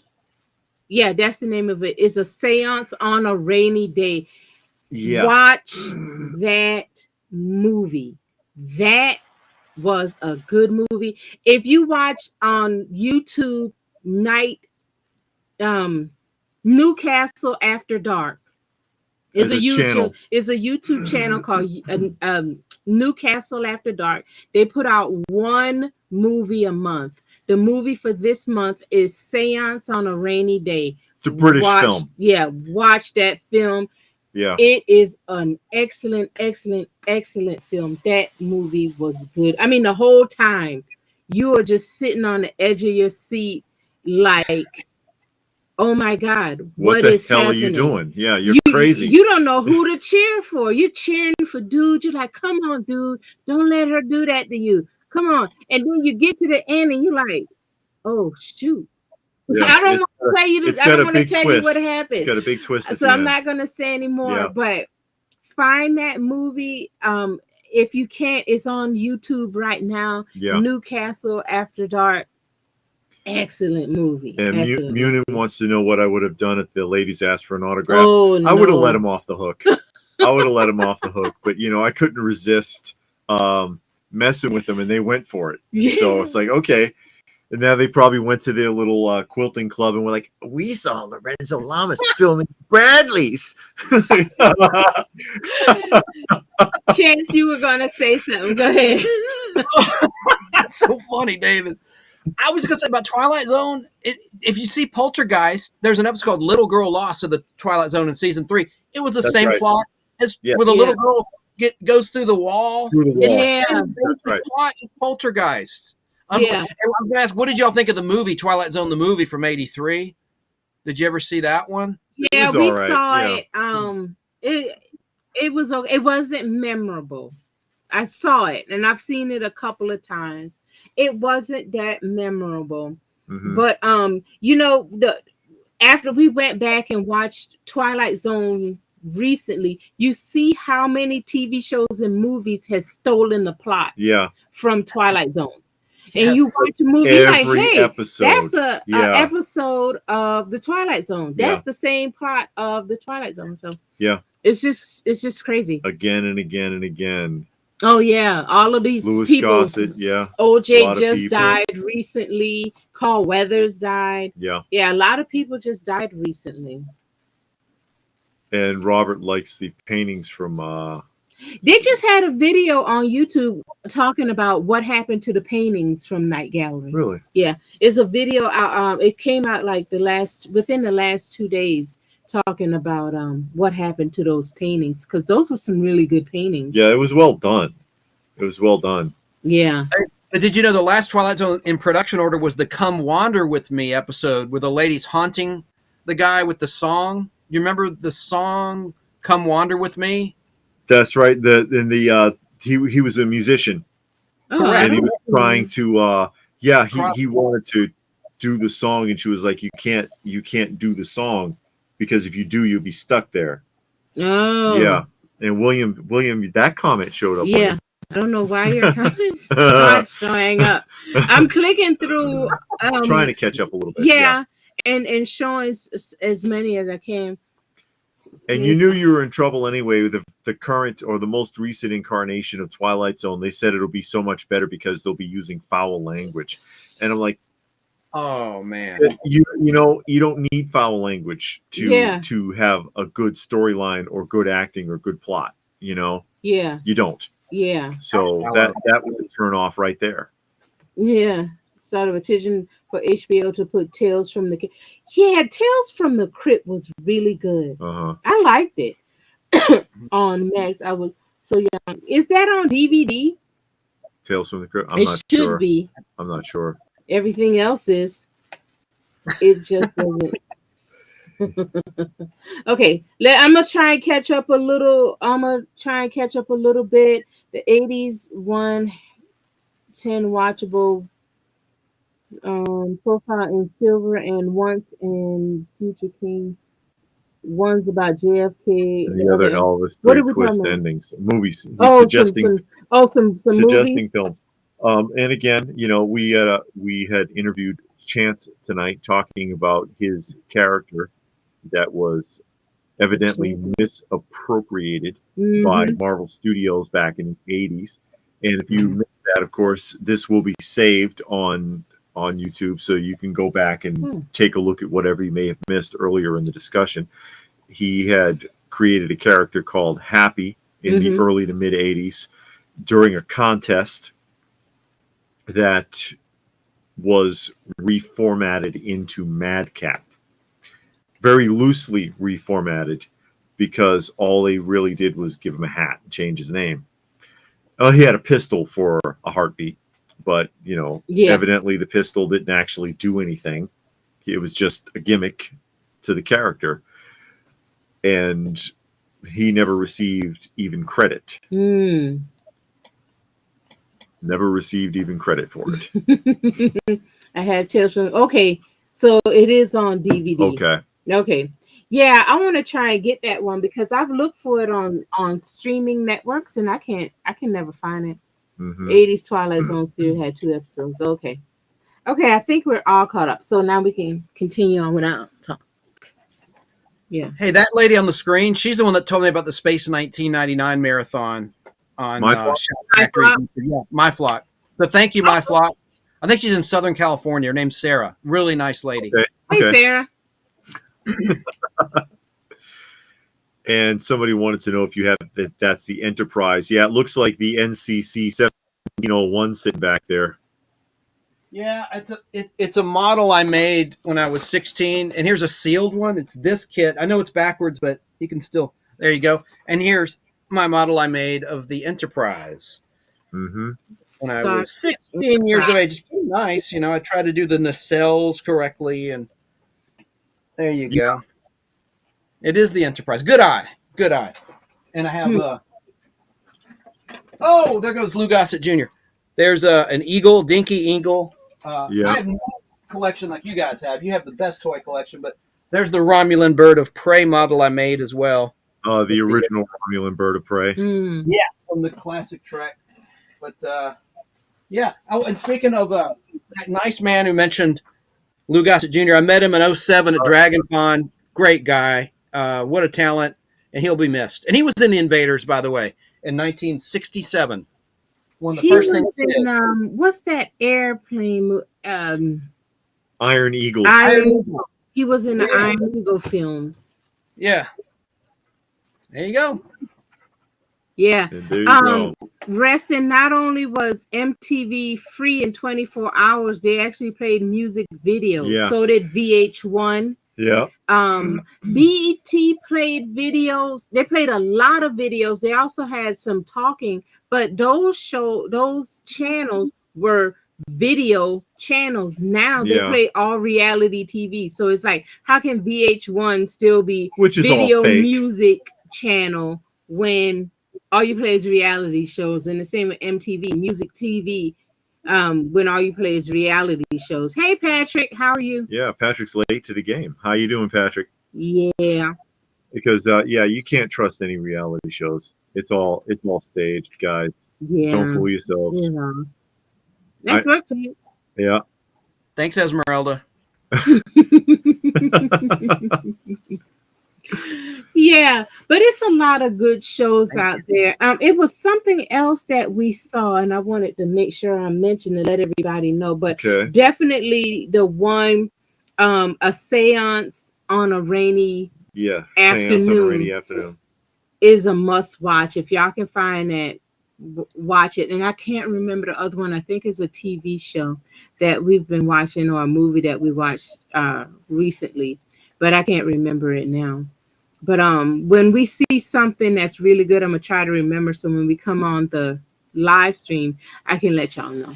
So in case anybody wants to see it, it can have something good to see. Yeah. Cameron did an interview with Starlog FF Smazzy. He let it slip. He swiped the Terminator from the Outer Limits. Yes. The opening of the movie TV are exactly the same. Well, the Terminator, it appropriates elements from a lot of places, actually. I mean, because they took elements of from the Terminator. They took elements from Westworld, from what's his name on Westworld? Yul Brynner. Yeah, somebody said that earlier. Yeah, and also they took elements. Skynet is a reflection of Colossus. Colossus was a good movie if y'all ever saw that. Where where a computer that takes over the world because they let it run amok. But the guy that plays Victor Newman is the main character.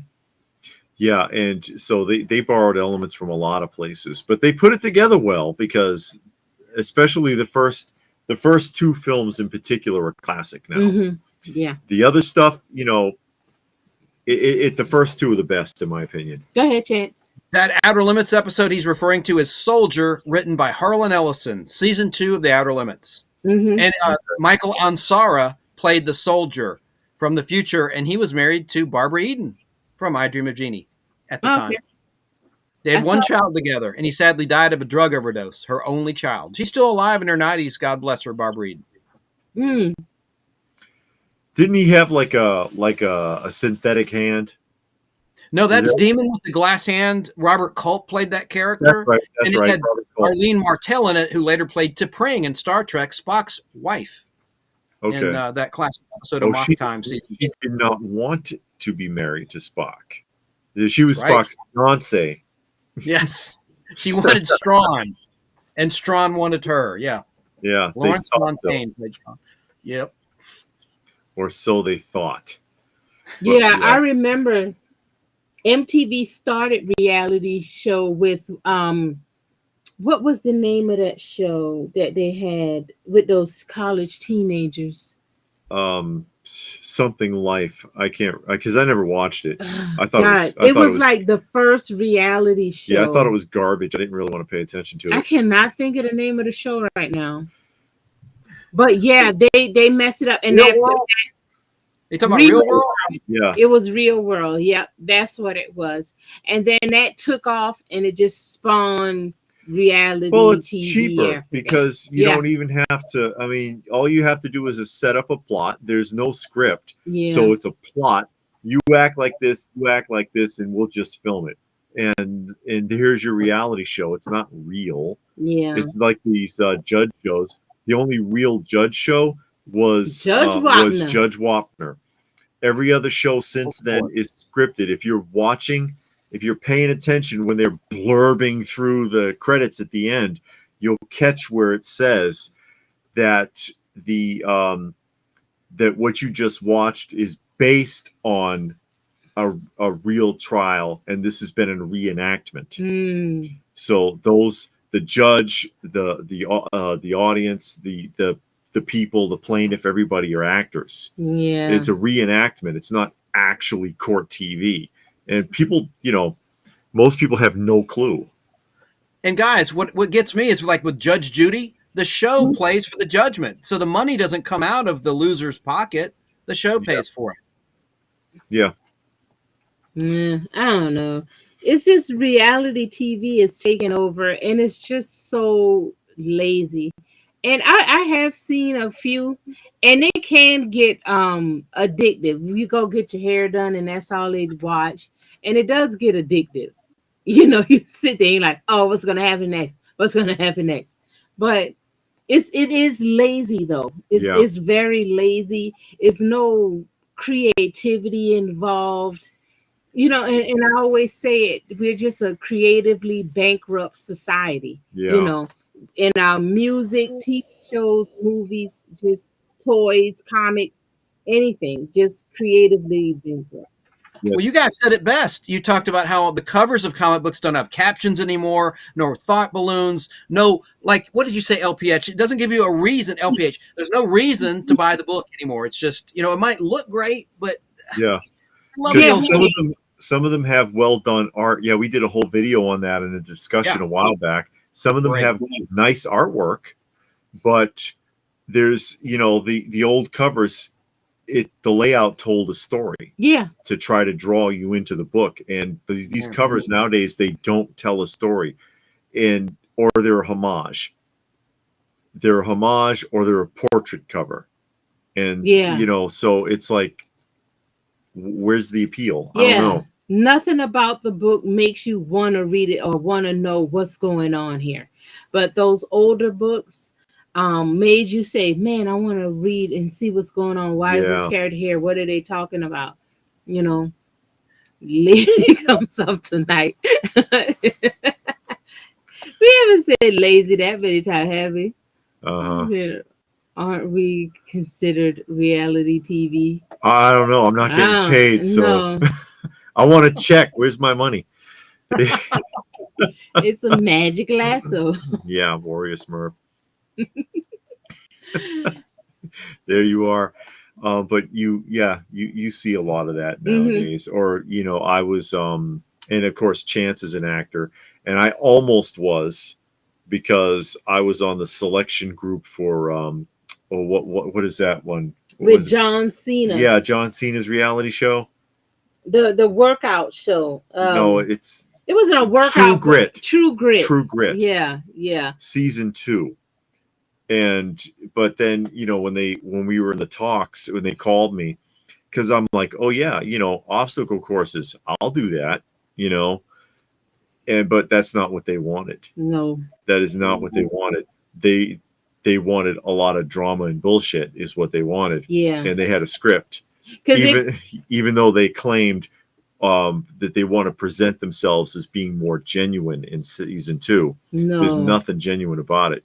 If you saw season 1, that was genuine. It was better. It looked better anyway. You could tell. I mean, they had the girls taking off their clothes, hooking up with the guys. They didn't do none of that in season 1. Sneaking under the houses. Yeah. Weird stuff. In season 1, they were actually showing them doing the obstacle courses. Season 2, you barely saw the obstacle courses. So it was like, no. Hey, I figured out why my image was backwards. It was my fault I had the mirror thing on. Anyway, whatever. Sorry, folks. It was my fault.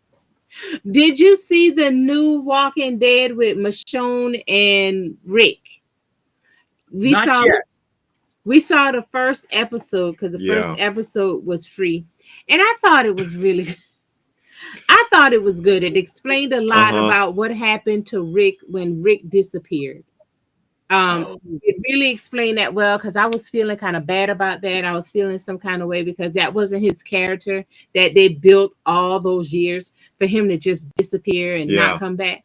So it explained what happened with that. I thought really well. So if it comes out on DVD, I'll get it to finish watching it because I thought it was good. I don't know if it's going to be good after that, but they did that first episode. Yeah. Yeah. That's cool. Mm-hmm. You guys know so much about pop culture. That's why I love watching your channel. I learn a lot from you. We try. All right, Esmeralda. Thank you for coming by, watching. Yeah, well, you know a lot about it as well. Yeah. You're pretty ingrained in the pop culture yourself. Well, it helps when you read books about things you like. Yes. Oh, what? Research. Read? People read? I tease. It's I thought all anybody does anymore is this. Yeah. They just so like, huh? What? Just staring at the screen. They had to have like a tool they wear on their hat like this. That's what the VR headset is for. Yeah, well, no, that's why we need the feed. If you ever saw that TV show, The Feed. Did you ever see that show? No, I didn't. British television show. I think it only had one season. Yeah. And it's like it follows along with the concept of getting an implant for your phone. So you don't have the phone, you can see a readout. You think you see a readout because it's plugged into your brain. It's an implant that they put in your head. Yeah. So you can see and hear it. And so, but people, it's just on all the time. And so there's always something scrolling, or they're always watching something in one eye and doing something else in the other, to the point where people are like hyper addicted to it. Yeah. And if they turned it off, they had these like very violent seizures. The younger the person was, the worse it was. If they'd fall out if the connection got interrupted, because they're so used to the constant input they can't function anymore. Mm-hmm. And and that borrows from the new Outer Limits from the 90s. Yeah. There's the episode where everybody is hooked up to the internet through an implant, and no one knows how to do anything. Yeah, they can't even read. Yeah, if there's something they need to know or do, even their daily jobs, then they'll like turn this like this, and they just follow the instructions. They listen like navigation in your car, and it tells them do this, turn this, go there. And he is allergic to whatever the fibers are that are part of the implant, so he can't have one. And so he reads everything he can get, and they all pick on him until the system crashes, and then the whole planet is helpless, and he's the only one that knows how to do anything. And then that also borrows from The President's Analyst. You remember that movie? No. With James Colburn, The President's Analyst. It was a comedy in, I think, the 60s. And do you remember that film, Chance? Yes. You remember what the plot was? It's very scary. The plot was that the phone company was being used to put an implant in everyone on the planet to control them. Scary stuff, you go, you swallow this and it'll lodge in your body, and it will be your telephone. Oh my God. Was the thing. And it's like, yeah, they were thinking of this all the way back in the 60s, because we're getting there. It's terrifying. Have you guys seen a movie called The Conversation with Gene Hackman, Francis Ford Coppola, Harrison Ford from 1974? Yeah. That's I saw that. Study in Paranoia, man. All right.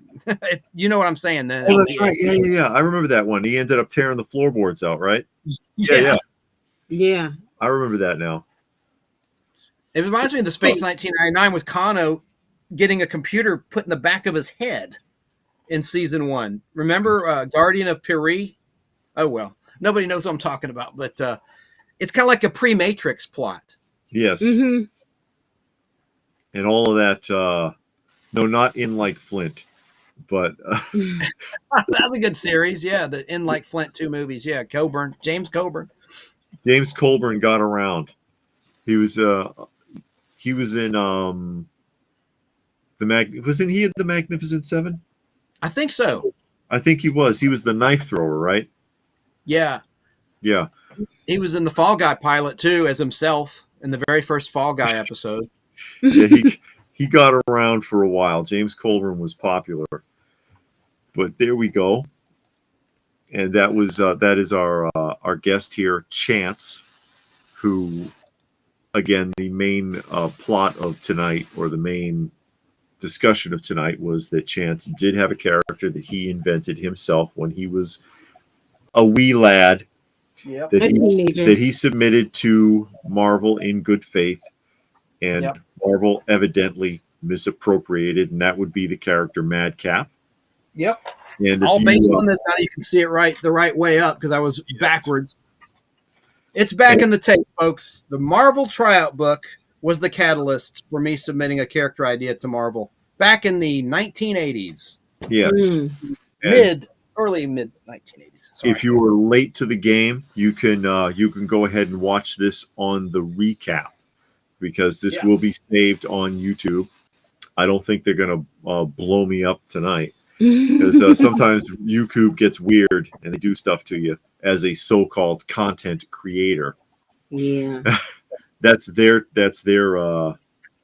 moniker for the people that put videos up there. Content creators. Hey, content creators. Yeah, okay. Thanks. Yeah, we're partners. Yeah, that's the ticket. We're partners. You're the little partner, and we're the big partner. And I love your term. You should trademark it. Screw tube. Yeah. They will put the screws to you, and they don't have to tell you why. Because I got in trouble, and Chance knows this. I got in trouble some months ago and tried to find out why, and they sent me an excerpt from one of their 5,000 pages of rules that says that they don't have to tell you why they made a decision about anything, and that you have to figure it out and correct it yourself. It's like, how can I figure it out if I don't know what it is? Yeah. They don't even tell you what video. No, they don't even tell you. You gotta hit or miss, and then they just they undid it like 3 months later, like nothing happened. Yeah, oh, okay. I guess I better just accept that and count my blessings that they don't do anything else. Yeah. Wow. And that's my gripe. Well, there's an old adage: how much justice can you afford? Well, not much, because you can't butt heads with YouTube, who is actually Google, who is actually who is it that owns Google? It's something crazy, like Rainbow Corporation, who is actually BlackRock. It goes up and up the scale. It's either Vanguard or BlackRock. Ultimately, is where that ends. But the Google is owned by an entity that's owned by, I believe, it's BlackRock. So that's where the marching orders really come from. I'm probably in trouble just for saying that. Yeah, probably on video taken down now. Oh no! Hey guys, I got in trouble. I do a little game on my show called Taglines, where I name an advertising tagline, and the player comes up with a product. And I was talking about fast food and pizzerias, and you remember the expression "get the door, it's blank." Well, it was "get the door, it's Domino's." And the only one I could find, I would reveal the answer by showing the commercial, which was copyright okay. Only one I could find showed a former president whom I won't mention.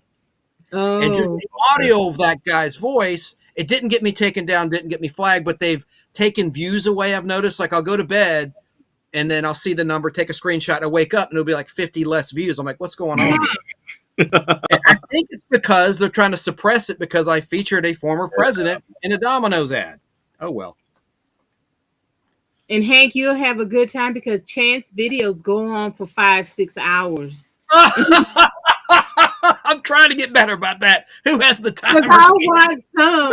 I'm like, okay, Chance. Can't watch no more. This is too long. But it is good if you going if you work nights, because I remember when I worked the midnight shift, I used to work 12 hours, and I worked from 5 in the afternoon to 5 in the morning, and I would listen to talk radio all night long because and that was like years ago, so it wasn't people really on YouTube doing podcasts then, right? So all night long, I would listen to talk radio. I was listening to any and everything just to stay up. Did you like George Norrie? George Norrie? No, did you listen to what's that? It was this political talk show radio, this political radio show, because they were the only ones that were on.